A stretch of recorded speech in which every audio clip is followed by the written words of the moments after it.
it gives me immense pleasure to introduce our guest of honor, Shri D. Bharat Kumar Ji, Advocate Supreme Court of India, Mahamantri Akhil Bharatiya Adhivakta Parishad. So before inviting him, I just wanted to give a brief introduction. He has pursued his law from Andhra University Law College at Visakhapatnam. He got himself enrolled with the Bar Council in the year 1998. He started practice directly in Supreme Court and he worked very closely with Sri Krishna Maniji, senior advocate, who was his mentor and guide during his initial days of practice. He has completed 25 years of practice with no looking back.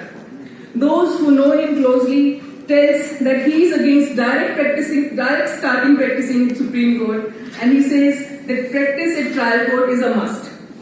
He usually says that trial court lawyers are artists and appellate court lawyers are art critique.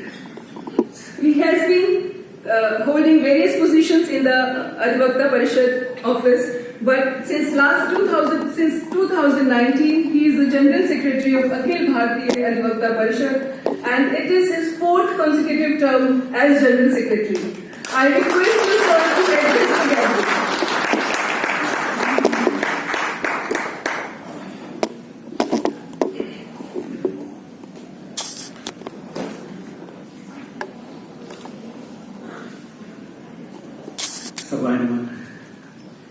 मैंने सोचा था 3 बजे कार्यक्रम शुरू हो जाएगा, तो 4:30 बजे आप सब लोगों के साथ चाय पिएंगे। मेरे को पता चल रहा है कि महामंत्री बनने के बाद आपको भोजन भी अच्छा है, आपको भाषण के बाद ही मिलता है। ठीक है, मैंने सोचा मुख्य सचिव बोल गया तो फिर मैं अंदर आ गया।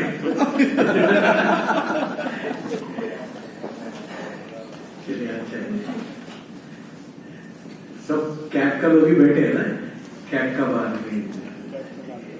तो पहली बार हो रहे हैं क्या ऐसे कार्यक्रम कैब से बाहर? नॉर्मली कैब के अंदर ही होता है ना, बाहर होता है।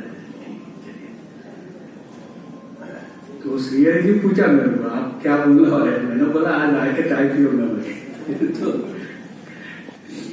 अभी बोर्ड देख रहा हूँ, अभी constitution day and advocates day दोनों मिला के हम लोग कर रहे हैं।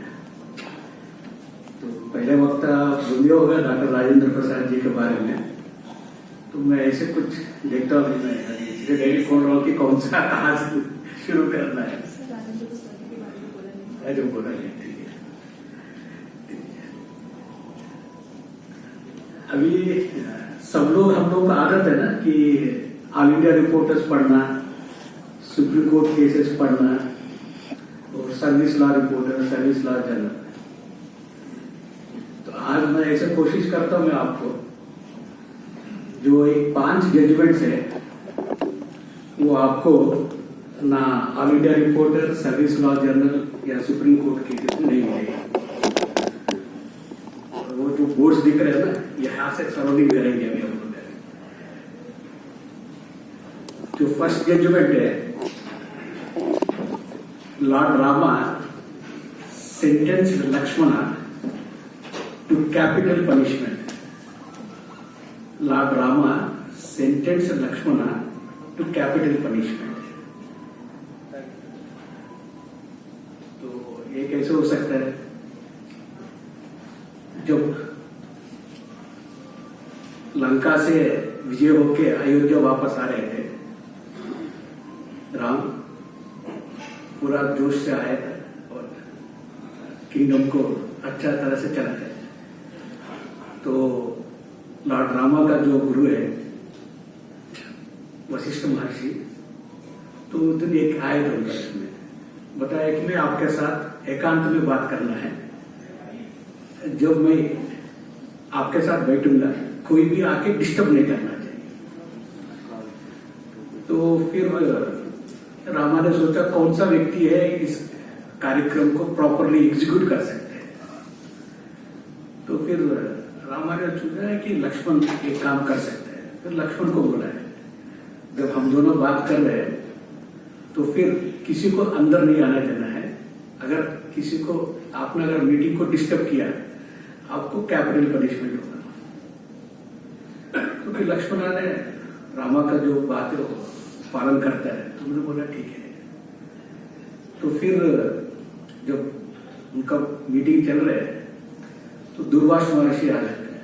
सबको पता है दुर्वास महर्षि कितना गुस्सा का है। उसने बोला रामा से मिलना है। तो लक्ष्मण ने बोला रामा का आज्ञा है, किसी को नहीं अंदर देखना है। तो उसने वो एक बोला है कि गुस्सा आदमी है ना, तो उन्होंने बोला अगर मेरे को अंदर नहीं भेजोगी ना तो मैं ऐसे शाप दूंगा अयोध्या को, सारे जीवराशि मनुष्य सब खत्म हो जाएंगे। तो लक्ष्मण ने माइंड में अरे यार अगर मैं उसको अंदर नहीं भेजूंगा पूरा अयोध्या खत्म हो जाएगा। अगर मैं अंदर जाके मैं बोलूंगा या आएगा तो मेरा सिर काटेगा। तो दुविधा में पड़ा। फिर बाद में उन्होंने सोचा कि मैं अयोध्या का लोगों को रक्षा करना है, मेरा जो भी होगा कोई बात नहीं। तो फिर लक्ष्मण ने दरवाजा खोला। फिर राम ने बोला क्या किया तुमने? तो पूरा घटना बताया, पर जो आज्ञा पालन करना था गुरु का, तो रामा ने लक्ष्मण को कैपिटल पनिशमेंट दिया। वो सरयू नदी में जाके अपना आप विचार किया। तो इस जजमेंट में क्या आता है कि नेशन फर्स्ट सेल्फ लास्ट, ये जजमेंट हमारा प्रिंसिपल आता है। इसलिए आपने जो इधर देखा है constitution of India part 3 fundamental rights में जो रामा अयोध्या से वापस आ रहा है वो अपना कॉन्स्टिट्यूशन में लिखा है। दूसरा जजमेंट, कुछ लोग चेन्नई हाईकोर्ट गए हो ना, कितने लोग गए चेन्नई हाईकोर्ट? जब एंट्रेंस में एक आपको एक स्टैच्यू मिलेगा। वो स्टैच्यू क्या है? एक चैरियट में एक सोल्जर बैठा है और चैरियट के नीचे एक गाय और उसका बछड़ा। तो सब लोग आज लोग हाईकोर्ट का अंदर प्रेमिसेस में ऐसे एक स्टैच्यू को रखा है, उसका नाम है मनुनिधि चोरन। तो इसका कहानी क्या है? जब उस राजा का बेटा ने वो राजा का चैरियट है उसको लेके गया और गलती से एक गाय का बछड़ा वो ऊपर चल गया वो चैरियट। फिर वो गाय बछड़ा मर जाते हैं। फिर जो उनका गाय का गुस्सा आ जाता है तो उस समय पर राजाओं के समय पर एक गड्ढा होता था ना, तो गाय जाके उस गड्ढा को बजाया। तो राजा आकर देखा है कि क्या हो गया। तो उन्होंने सोल्जर्स ने बताया कि ऐसे ऐसे घटना हुआ। तो फिर तुरंत राजा ने 1 मिनट भी नहीं सोचा। जैसे वो गाय का बछड़ा का डेथ हो गया ऐसे ही मेरा बेटा का भी डेथ होना चाहिए, और उसको ऐसे ही चैरियट के नीचे उसका बेटा को खत्म कर दिया। तो इस प्रिंसिपल में क्या आता है कि king is also agreeable to ना।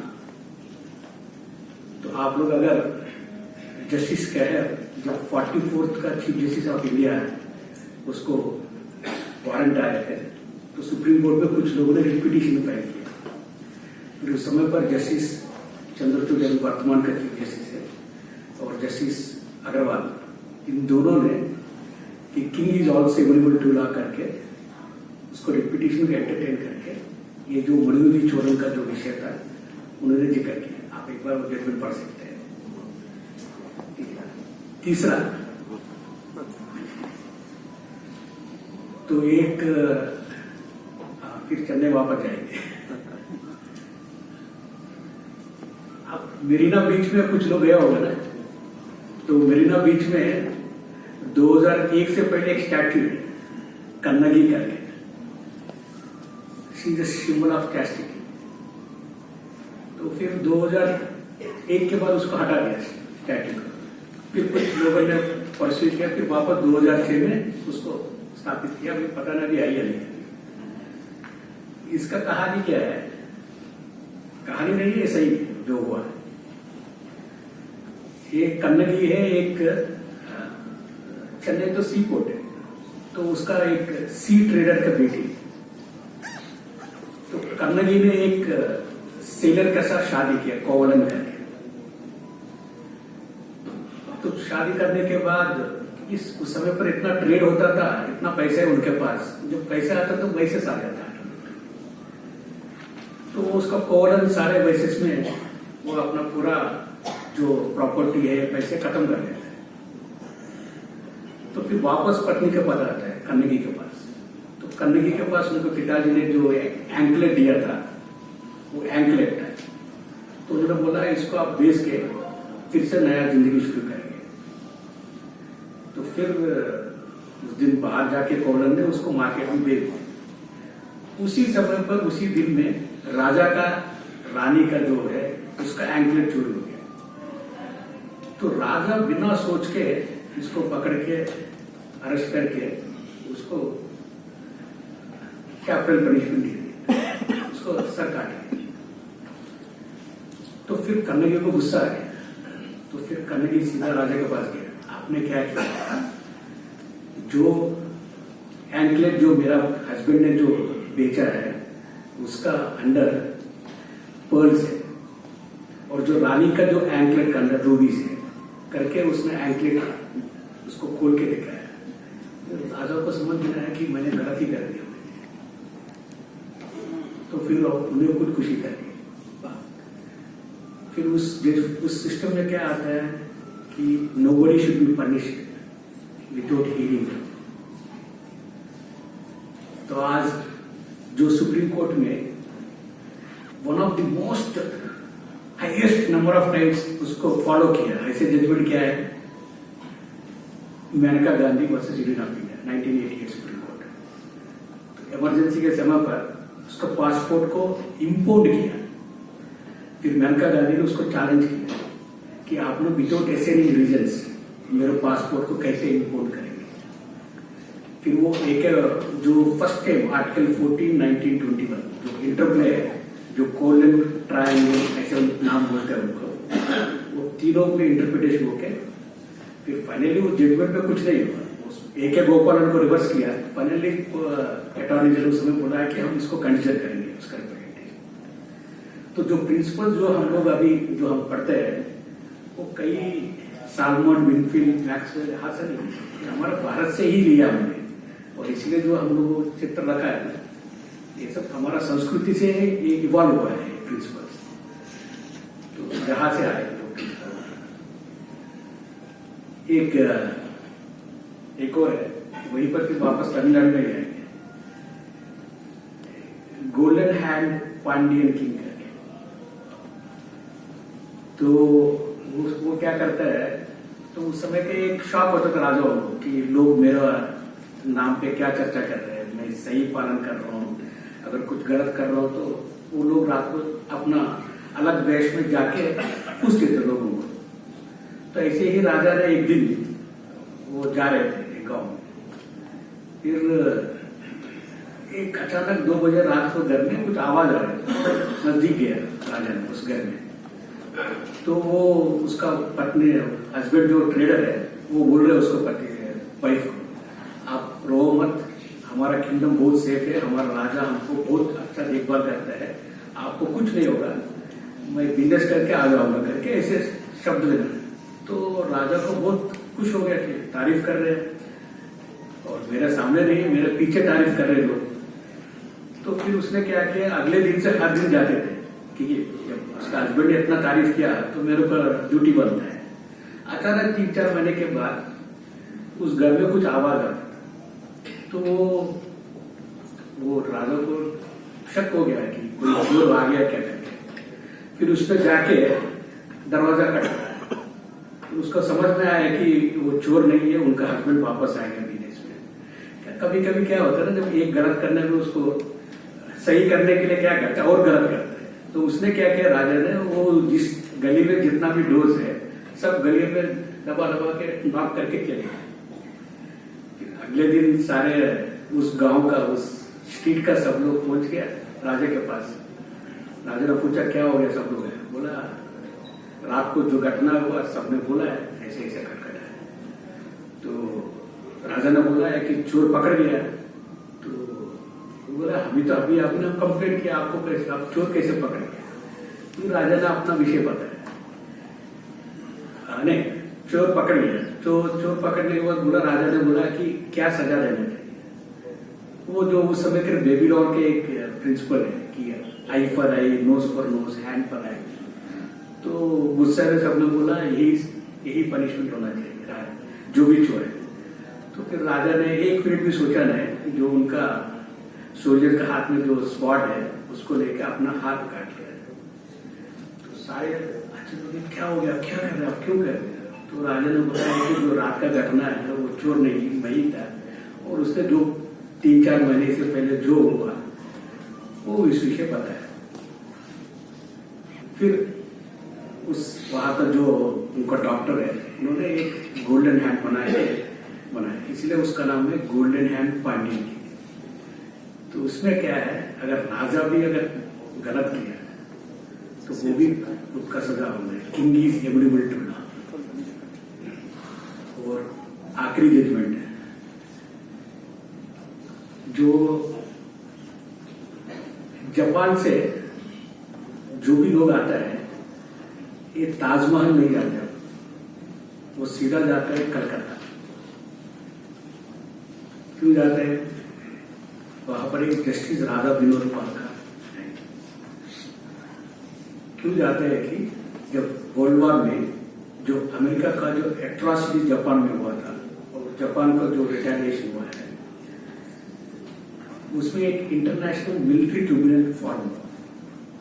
उस इंटरनेशनल मिलिट्री ट्रिब्यूनल में बहुत सारा जजेस थे, इसमें एक वन ऑफ द जज थे। और उस समय पर अमेरिका सुपर पावर है और सारे जजेस ने अमेरिका का गलती नहीं है करके ऐसे एक जजमेंट लिखा है। एक अकेला व्यक्ति है, जस्टिस राधा विनोद पाल, उसने डिसेंट व्यू दिया है कि जो अमेरिका इज एग्रेसर और जापान इज डिफेंडर, इसीलिए जापान को कोई गलती नहीं करके एक माइनॉरिटी जजमेंट है 1235 केस। वो अकेला बंदा था पूरा ज्यूरी में, वो डिसेंट किया है। उस जजमेंट से क्या होता है कि अगर आप 20 लोग में हैं, अगर 19 लोग भी बोलेंगे ये अगर सही का रास्ता में हम लोग गए ना, जो आज जो मिल रहे हैं जापान से जो राधा विनोद पाल को, वही हमको मिलेगा। तो फिर वो फाइनली 1953 में सैन फ्रांसिस्को पीस ट्रीटी हुआ था। वो पीस ट्रीटी के बाद फिर फाइनली उस जजमेंट को अमेरिका ने, वो इंटरनेशनल मिलिट्री ट्रिब्यूनल ने उसको पब्लिक किया है। पब्लिक करने के बाद वो 1235 पेज का पब्लिश हुआ किताब। वो आज जापान में उस जजमेंट को भगवद गीता कुरान मानते हैं। तो इस जजमेंट में क्या है कि जो सही रास्ते पे हम लोगों को जाना है, कोई भी हमारा ऊपर प्रेशर, इंडरेंस, उसको साइड में रखना चाहिए। जो 5 जजमेंट्स है, जो मेरे ख्याल से कोई ये या SEC सर्विस लॉ में नहीं दिएगा, कॉन्स्टिट्यूशन और एडवोकेट डे में इंटरलिंक करके आपका सामना रखने के लिए प्रयास